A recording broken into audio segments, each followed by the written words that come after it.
Buenas noches. El Gobierno Nacional ha creído necesario, útil, poder compartir con todos ustedes esta noche un conjunto de reflexiones acerca de lo que ha sucedido a partir de la medida tomada por el Reino Unido el 29 de octubre pasado, cuáles son las consecuencias de esa medida, cómo nos afecta, qué estamos haciendo para limitar sus efectos, para salvaguardar nuestra soberanía.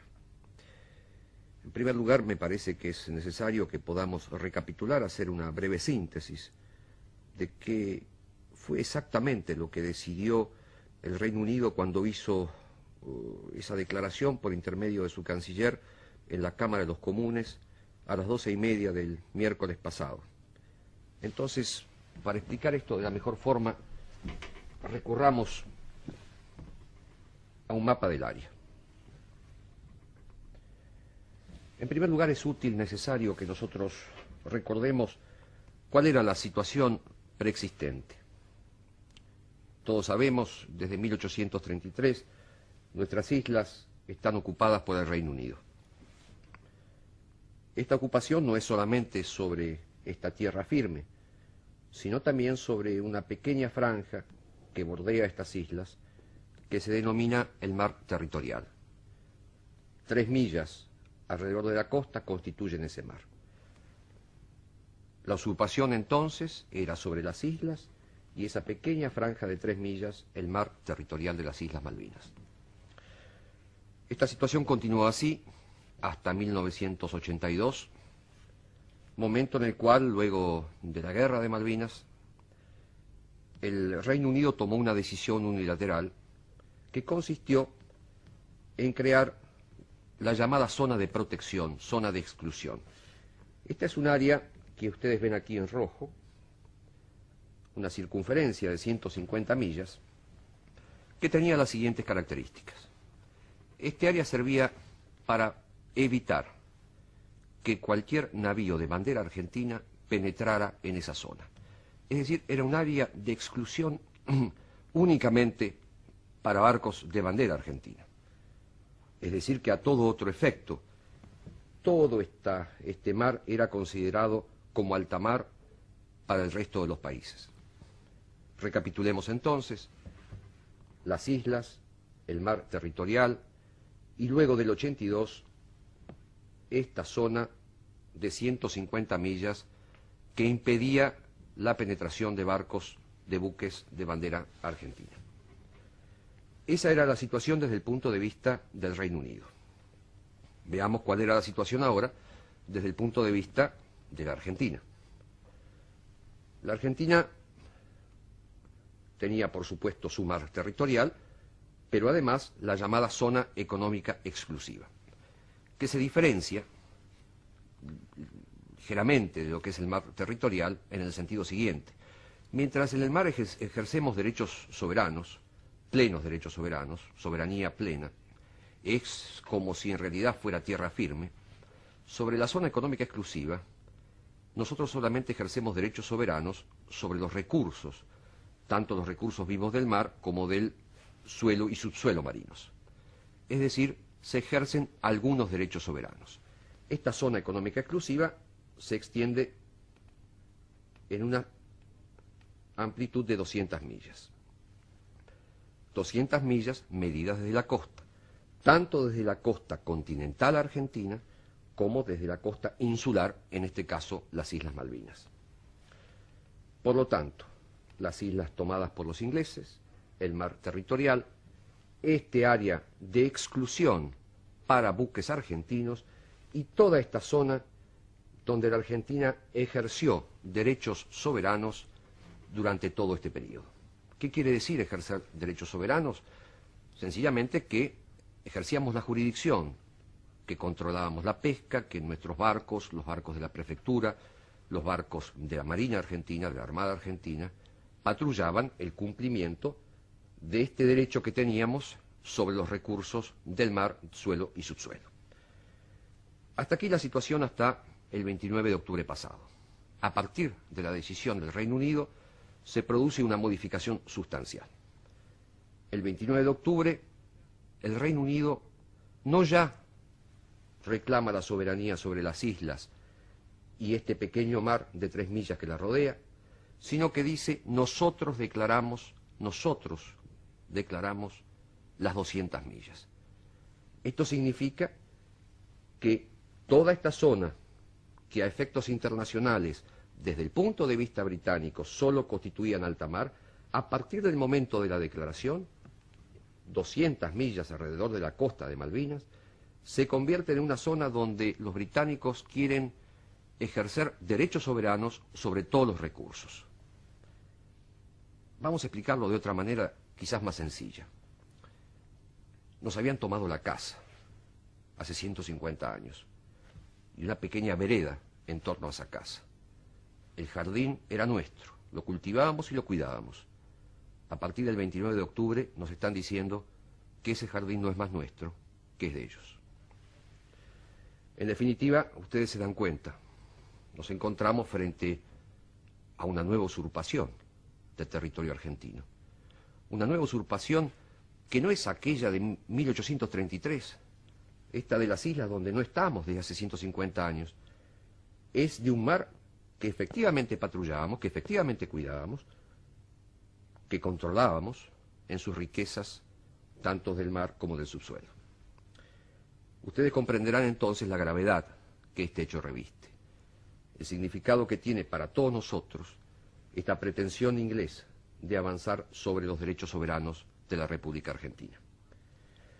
Alguna precisión más sobre este mapa para clarificar algunos pequeños detalles, porque el Reino Unido, algunas agencias de prensa, han intentado distorsionar, modificar los alcances reales de esta medida. En realidad, ellos hacen dos cosas. Por un lado, declaran estas 200 millas. Ven ustedes qué tremendo que es esto, hasta dónde avanza estas 200 millas. Por ejemplo, aquí intersecta la isla de los Estados. Y por otro lado dicen, vamos a establecer una zona administrativa de conservación y preservación de la pesca de 150 millas alrededor de las Islas Malvinas. Y ahí nacen un conjunto de confusiones que desafortunadamente están siendo manejadas por cierta prensa. Quiero decir con esto que esta zona de conservación es una zona administrativa que va a empezar a regular la pesca aquí a partir de 1987, 1 de febrero más exactamente. Pero nada tiene que ver el hecho de que aquí se instale una regulación administrativa con el otro hecho, que es la pretensión de ejercer soberanía, jurisdicción, por lo tanto, sobre las 200 millas marinas. Ustedes se dan cuenta, por lo tanto, que no se trata solo de una pequeña modificación a la situación anterior. Aquí no entraban los buques argentinos. Ahora no quieren que entre ningún buque, excepto que se hagan convenios de pesca con el Reino Unido. El Reino Unido, por lo tanto, quiere ejercer derechos soberanos sobre una zona que era patrullada, sobre la cual ejercíamos nosotros jurisdicción. Históricamente la venimos haciendo desde hace muchos años, jurisdicción sobre todo este área. Nuestros barcos, como les decía, no solo patrullan esta zona cerca de la costa, patrullaron antes del conflicto toda esta zona. Incluso en 1980 hemos capturado algunos barcos que ilegalmente estaban pescando a 40, 50 millas de la costa de Malvinas. Esto es en síntesis la situación, sobre la cual quiero dejar muy claro que, en primer lugar, se ha avanzado sobre un área en la cual nosotros ejercíamos nuestros derechos, que se pretende reclamar a partir de la pretendida soberanía derechos soberanos sobre el mar argentino. Una cuestión que ustedes imaginan significa un avance de la pretensión británica, la creación de un hecho nuevo de usurpación de nuestro territorio. Ahora bien, ¿cómo llegamos a esta situación? ¿Por qué los británicos toman esta iniciativa? Un breve resumen de cómo sucedieron los hechos en los últimos tiempos quizás nos convenga, nos sea útil para entender cómo llegamos a la decisión del 29 de octubre. El gobierno británico ha tratado sistemáticamente desde hace algunos años de crear por algún mecanismo, de alguna manera, antecedentes que le permitieran demostrar el ejercicio efectivo de su soberanía sobre las Islas Malvinas. Así, por ejemplo, el año pasado, hacia agosto del año pasado, se inicia una fuerte ofensiva británica en el marco de la FAO. FAO es la Organización de las Naciones Unidas para la Agricultura y la Alimentación. Dicen ellos allí que como toda esta zona está siendo utilizada para una pesca absolutamente descontrolada, que se está depredando, que se está destruyendo el recurso pesquero, es necesario entrar a alguna forma de regulación. ¿Qué proponen ellos? Dicen, bueno, firmemos un acuerdo multilateral de pesca. ¿Un acuerdo multilateral de pesca entre quiénes? Preguntamos nosotros. Bueno, entre todos los países que van a pescar a esta zona, más la Argentina, por supuesto, más el Reino Unido. Entonces preguntamos, ¿el Reino Unido a título de qué?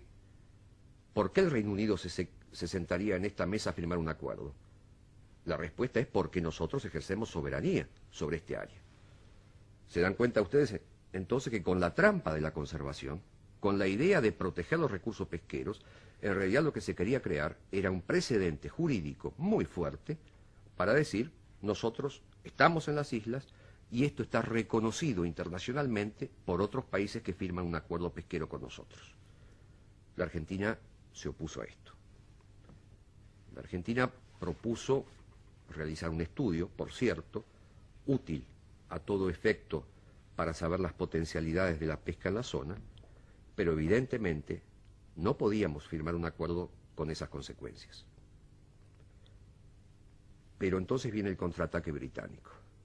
Los argentinos no quieren firmar y no dicen por qué no queremos firmar. Dicen que nos oponemos a la preservación del recurso pesquero. Dicen que no nos interesa la conservación del medio ambiente. Por lo tanto, la Argentina, que siempre se preocupó de esto, que siempre ejerció patrullaje y control de esos recursos, decide controlar aún más la pesca a partir de la realización de convenios bilaterales con aquellos países que efectivamente se encuentran en toda esta zona pescando. Así avanzamos en lo que es de dominio público, la celebración de convenios de pesca, en primer lugar con la Unión Soviética y con Bulgaria, y el inicio de negociaciones con otros países, particularmente Japón, Uruguay y la Comunidad Económica Europea. Un breve paréntesis para señalar la importancia que tiene esto. Hoy hay muchos barcos que ilegalmente pescan en toda esta zona, fuera de la zona de control argentino, pero que de vez en cuando entran y depredan efectivamente el recurso. Muchísimos barcos, fuera de todo control, entonces están realizando la pesca en esta zona y también aquí en el sur.